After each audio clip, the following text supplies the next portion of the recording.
Kaget. Awalnya tadi saya kaget gitu kesini. Loh, ini ternyata kayak gini kegiatannya. Menarik.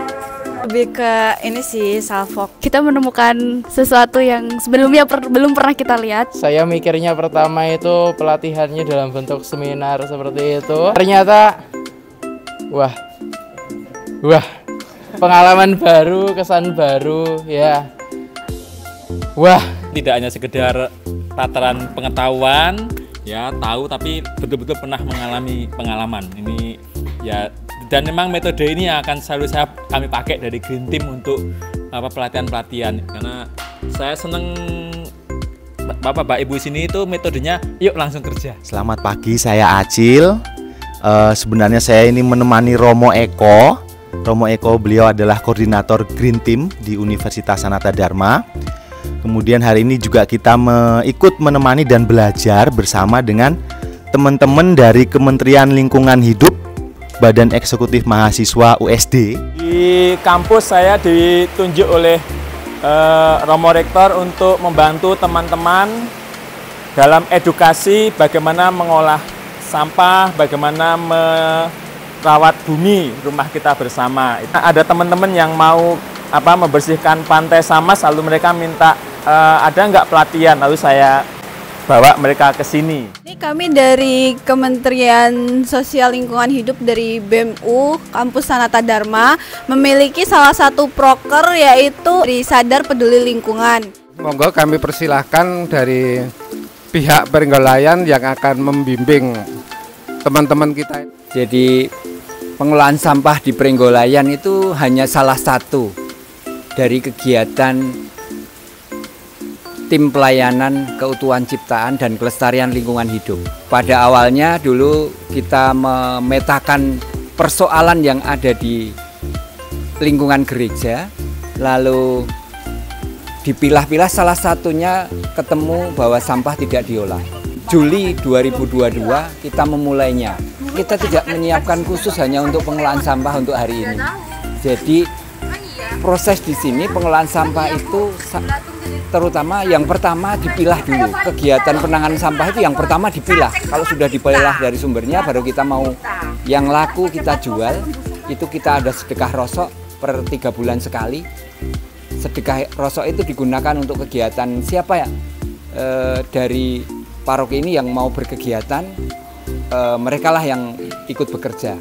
Lalu ada kegiatan untuk pengolahan tanaman. Jadi merawat tanaman, ini teman-teman secara rutin setiap Sabtu pagi. WA Group yang berisi materi-materi proses selama 2,5 tahun perjalanan kita. Jadi di situ ada materi pengolahan sampah, ada eco brick, ada eco engine, pembuatan sabun, ada pembuatan komposter. Komposter macam-macam. Salah satu yang paling dominan di sini adalah kalau teman-teman melihat kotak-kotak itu adalah palet, komposter palet yang sangat sederhana kita gunakan. Jadi daun kita tabung aja di situ. Nah, hari ini rencananya nanti salah satunya adalah membongkar hasil tabungan kita dari tabungan palet, lalu maka tadi ada pemilahan, lalu kita pengolahan kompos daun, lalu hasil pengomposan itu diangkat nanti diolah untuk mengganti media tanam. Jadi proses nanti ada salah satunya meramu media tanam nanti dengan Budia. Kita juga membantu tim pelayanan rumah tangga itu karena kebanyakan dari kita suka tanaman, maka kita diminta untuk membuat taman. Nah, taman di depan itu adalah karya teman-teman Keutuhan Ciptaan dan Lingkungan Hidup. Nah, kita lebih ke edukasi, membangun kesadaran, membangun spirit bagaimana peduli terhadap lingkungan. Lalu kalau teman-teman melihat tanaman di sini itu kebanyakan dibutuhkan untuk menghias altar. Jadi dari Dewan Paroki ada kebijakan mengurangi bunga potong, bunga hidup yang membeli. Terima kasih sekali, menarik sekali dengan Sanata Dharma. Terima kasih sudah ya ada volunteering di sini. Mungkin pelajaran buat saya karena perjuangan itu untuk bisa mendapat. Ada gereja yang mengolah sampahnya sendiri gitu. Yang saya salut juga ternyata umat di sini juga saling bergotong royong untuk mengolah sampah tersebut, dan baru pertama kali sih saya melihat ada. Di sisi lain jadi tahu juga belatung sama cacing itu juga bisa membantu proses pembusukan sampah. Buat sabun, terus kalau misalnya mau pakai pupuk di yang ada di tanaman di sini tuh pakai pupuk kompos. Jadi kayak keren aja karena bisa meminimalisir biaya gitu. Ternyata hama itu tuh sebenarnya harus dihilangkan dari tanah dan pupuk-pupuknya itu karena dia akan merusak akar tanamannya. Dan juga kita dapat pengetahuan baru untuk pupuk komposnya sendiri itu takarannya harus sesuai, karena kalau enggak itu akan banyak pelajaran yang bisa kita ambil, banyak pengalaman baru juga. Ternyata tadi aku kaget ngelihat tanaman itu dikasih kapur itu. Nah, aku baru pertama kali tuh lihat kalau misalnya tanaman mau ditanam ada kapur-kapurnya itulah. Aku pikir dulu kalau mau tanam tanaman itu cuman tanah dilobangin, dimasukin tanamannya udah selesai gitu. Ternyata banyak proses-prosesnya, harus ada pupuk-pupuknya harus gimana, ada tambahan-tambahan lain gitu. Jadi cukup banyak pelajaran yang bisa kita ambil gitu.